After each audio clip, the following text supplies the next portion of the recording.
Assalamualaikum warahmatullahi wabarakatuh. Jumpa lagi dalam acara Serawung DPRD DIY.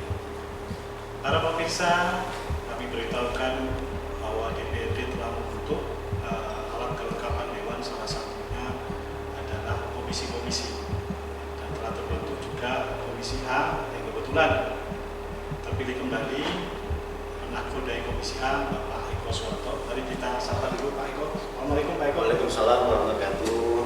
Selamat Pak Eko dipercaya kembali untuk menjadi Ketua Komisi A DPRD DIY. Mohon doanya Mas Jono dan juga para pemirsa Kedaulatan Rakyat yang di kanal YouTube dan juga para pembaca KR. Ini sebelum terbentuk komisi A, nampaknya Pak Eko sudah sibuk sekali. Ya, Pilkada, aktivitas yang karena luar biasa punya ya. tanggung jawab ya. Jadi saya diberi tanggung jawab oleh partai. Megawati Soekarno Putri memberikan tugas kepada saya sebagai Ketua DPC PDI Perjuangan Kota Yogyakarta yang pada Pilkada 2024 ini mengajukan dan memperjuangkan Mas Hasto Wardoyo dan Mas Wawan Harmawan dalam Pilkada di tahun ini. Rutinitas yang cukup tinggi. Ya, gotong royong. Jadi tentunya harapannya kita bisa memenangkan ya, Pilkada dan juga segera bisa kerja keras untuk membantu masyarakat. Saya ingin membagi waktunya gimana Pak? Ya begini, jadi secara sederhana sebetulnya kan politik ya, pemilu ini kan bukan sesuatu yang baru bagi kita ya. Yang terpenting itu semuanya ikhlas dijalani ya, sabar menghadapi segala situasi dan tetap jernih dalam berpikir.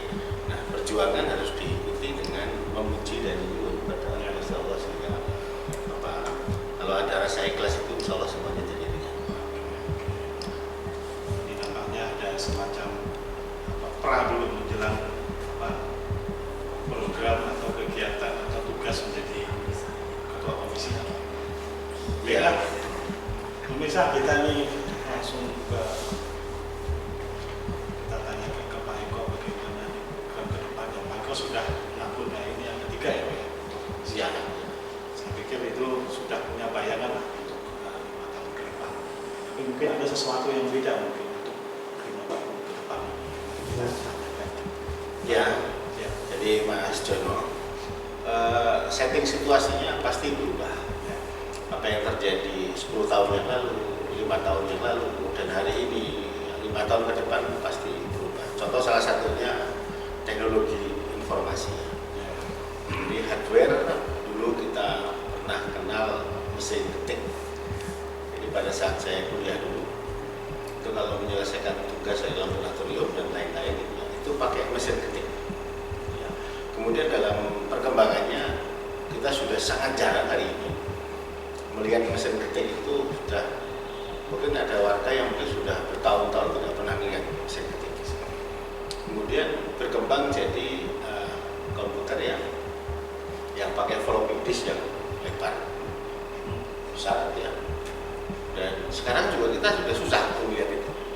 Dan kemudian berkembang lagi teknologi komputer yang dulunya kotaknya sangat besar di era awal ya. Kemudian pakai floppy disk. Sekarang orang menyimpan data sudah tidak lagi pakai flash disk atau pakai floppy disk sudah enggak, bisa di iCloud, bisa di mana saja.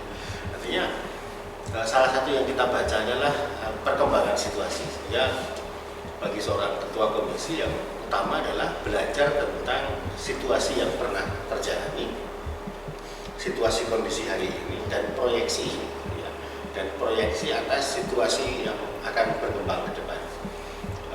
Handphone juga sama.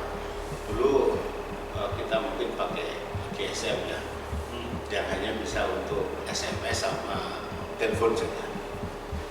Dalam perkembangannya kita kenal namanya BlackBerry Messenger. Ya, sudah mulai bisa kirim gambar. Ya. Kemudian sekarang sudah pakai Android, sudah pakai iOS sistemnya. Dan semua kita bisa lihat. Dulu orang mau ketemu ya harus tatap muka seperti ini. Hari ini sudah bisa video conference, sudah bisa berdialog secara langsung melalui layar yang bisa kita lihat.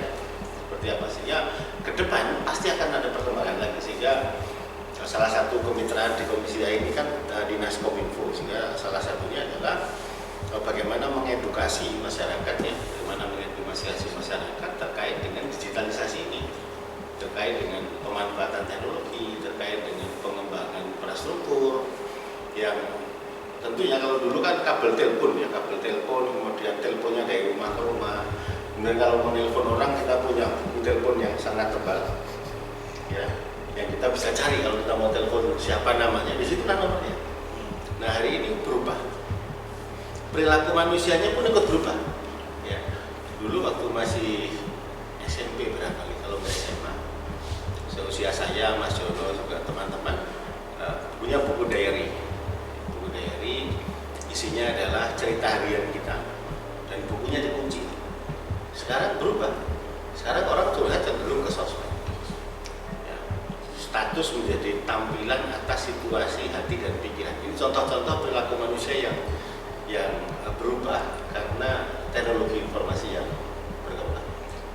Nah ini Pak, soal digitalisasi namanya itu bagian dari salah satu program strategis Ya. Pak itu yang saya tahu dari sampai itu sebelumnya.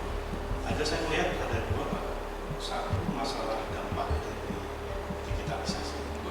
Dua, bagaimana digitalisasi itu mendorong pemerintahan lebih baik lagi, karena Ya. Indonesia juga fungsi juga pemerintah juga ya. Iya, jadi sebetulnya teknologi informasi itu kan hanya alat saja.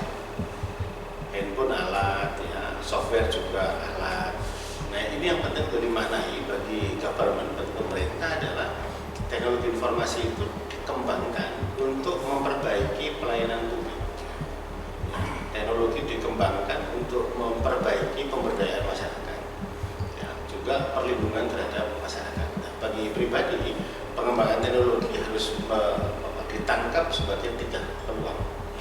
Peluang untuk produksi, ya, kemudian peluang untuk membangun jejaring, ya, kemudian peluang untuk mendapatkan benefit baik secara ekonomi maupun secara sosial. Nah, ini saya kira penting, dan Komisi A selain isu tentang digitalisasi atau TIK ini, kami punya 11 isu strategis ya, yang menjadi tugas dan tanggung jawab Komisi A untuk 5 tahun ke depan, dan ini harus mampu dijawab dengan dukungan 3 hal. Yang pertama adalah Ketua Komisi dan setiap anggota DPRD diikat oleh sumpah. Jadi pada tanggal 2 September 2024 kami tidak dilantik, kami tidak resmikan, tapi diambil sumpah janji jabatan berdasarkan agama dan kepercayaan. Nah, inilah yang menjadi payung sebetulnya dari etik, moral, ketaatan pada undang-undang, karena setiap anggota DPRD itu bersumpah. Demikian juga presiden, demikian juga bupati, wali kota, dan gubernur. Kita tidak ingin kemudian orang lupa dengan sumpah. Ini yang pertama. Yang kedua, yang penting adalah merekam aspirasi yang berkembang di masyarakat. Yang ketiga, memperjuangkan sesuai fungsinya. DPRD kan punya 3 fungsi. Fungsi pembentukan perda-perdais, kemudian fungsi penganggaran, sama fungsi pengawasan. Nah, saya kira 3 hal ini yang kemudian bisa menopang, kalau saya sebut di dalam 11 isu strategis ini, adalah penguatan pelaksanaan tupoksi DPRD. Jadi dari 11 tadi sudah disinggung 2, ya, digitalisasi, kemudian yang kedua penguatan pelaksanaan fungsi dari DPRD itu sendiri. Ini ada 2. Kemudian isu yang lain ini juga isu-isu yang barangkali berat ya, tapi saya coba sederhanakan. Pertanahan kan di Jogja juga masih banyak soal, ya. Terbukti dengan banyaknya sengketa yang terkait dengan pertanahan, ya, banyaknya gugatan yang terkait dengan pertanahan, dan juga banyaknya polemik terkait dengan pertanahan.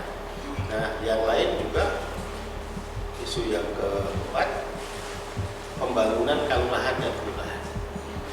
Alhamdulillah kita sudah menyelesaikan Perda nomor 3 tahun 2024 tentang pemajuan pembangunan dan pemberdayaan masyarakat kelurahan dan kelurahan. Di situ Perda memberikan amanat kepada gubernur untuk bisa membantu kelurahan, ya, untuk menjadi 3 pusat pelayanan publik, pusat pemberdayaan ekonomi rakyat, dan pusat pengembangan kebudayaan dengan mengalokasikan duit setiap kelurahan dan kelurahan. Tahun depan kita mulai dengan 100 juta rupiah kepada setiap kelurahan dan kelurahan. Selain BKK, untuk BKK rancangannya sekitar 131 miliar.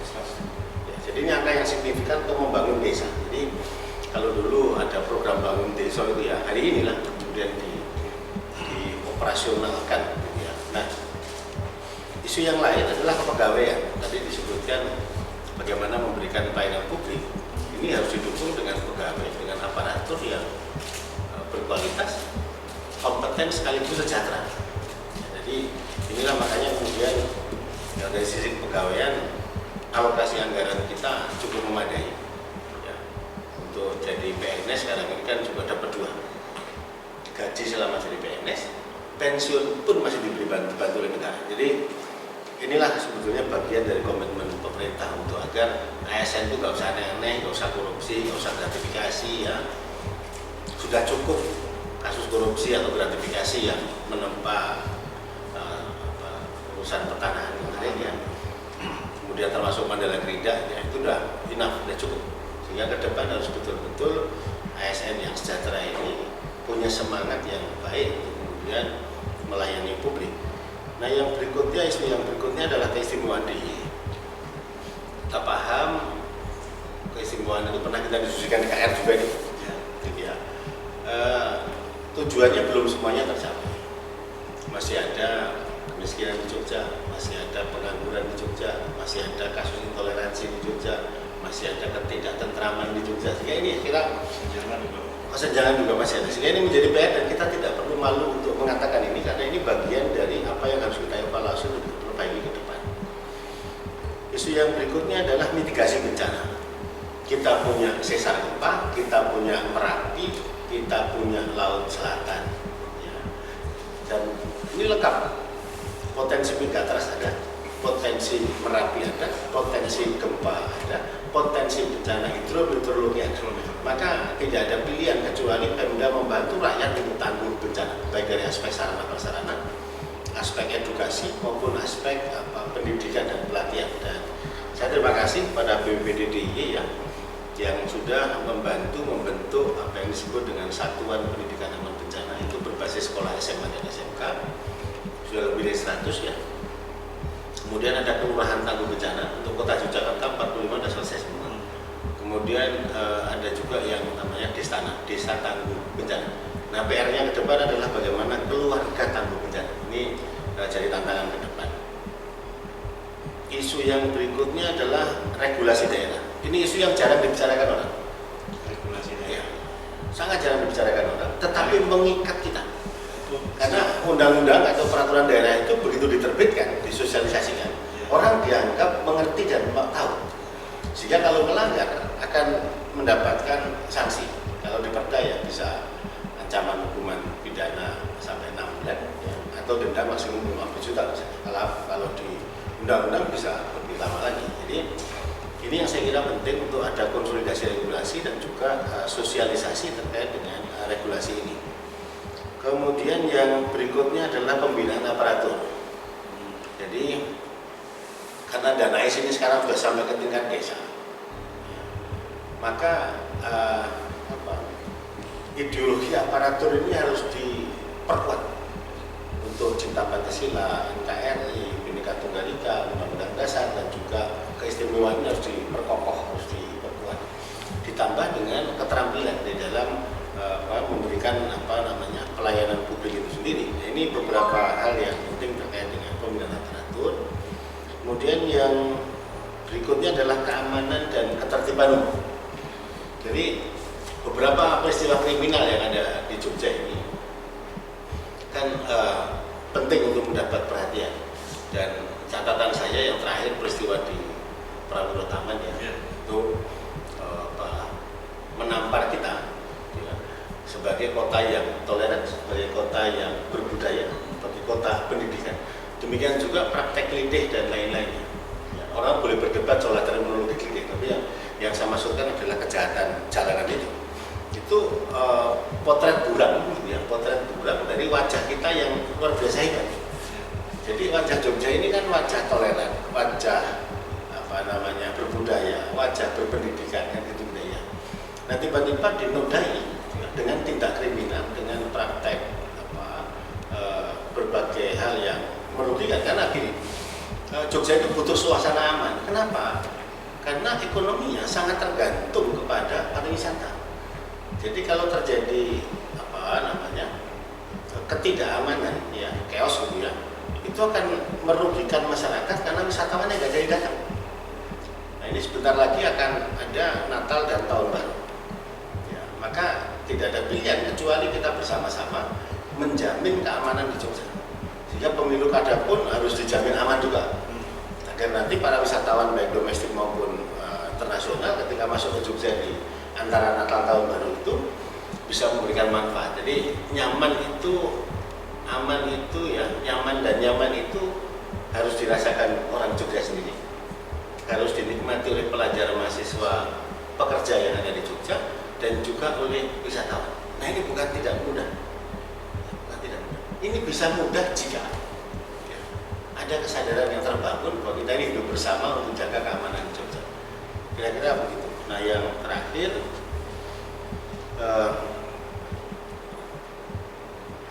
bagaimana kemudian pencegahan dan juga semangat untuk melawan korupsi dan penyalahgunaan kewenangan. Saya kira 11 isu ini menjadi utama dan penting di dalam komisi yang ke depan akan mengawal proses ini. Tentunya dinamis ya. 11 ini boleh jadi dalam setengah tahun ke depan akan jadi 12, boleh jadi akan malah berkurang gitu ya.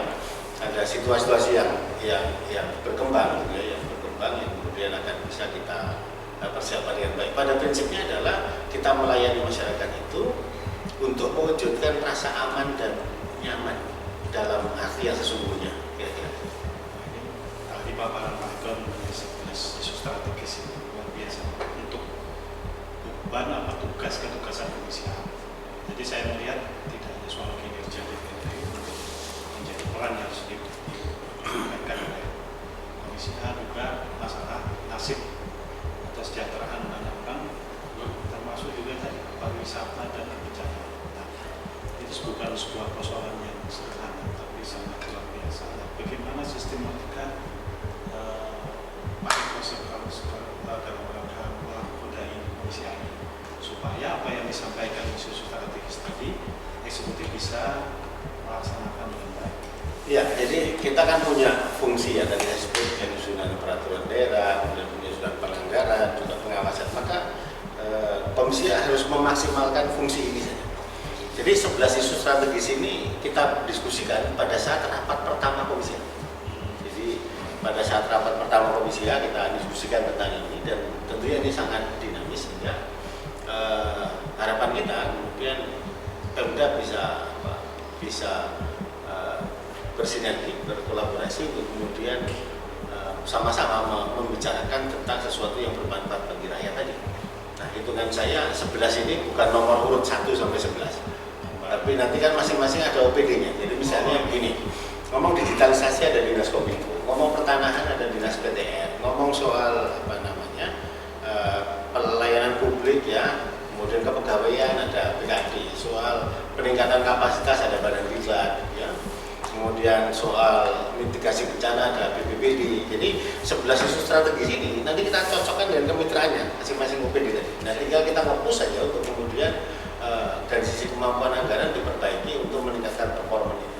Oke Pak, sebagai kalimat penutup mungkin dari sekian banyak tadi ada 11 isu strategis, mungkin satu kalimat penting untuk menutup pertemuan kita Pak Eko untuk bisa mengalami 5 tahun ke depan dengan lebih baik. Kerja keras. Kerja keras itu. Oke. Itu Pak Eko, terima kasih nih waktunya bisa ke kantor redaksi Kedua Rakyat. Sehat selalu, bisa membuat amanah yang luar biasa berat. Mohon doanya. Ya.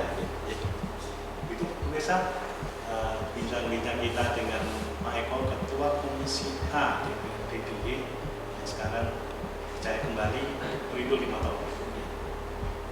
Sampai jumpa dalam serangmu DPRD berikutnya. Wassalamualaikum warahmatullahi wabarakatuh. Waalaikumsalam.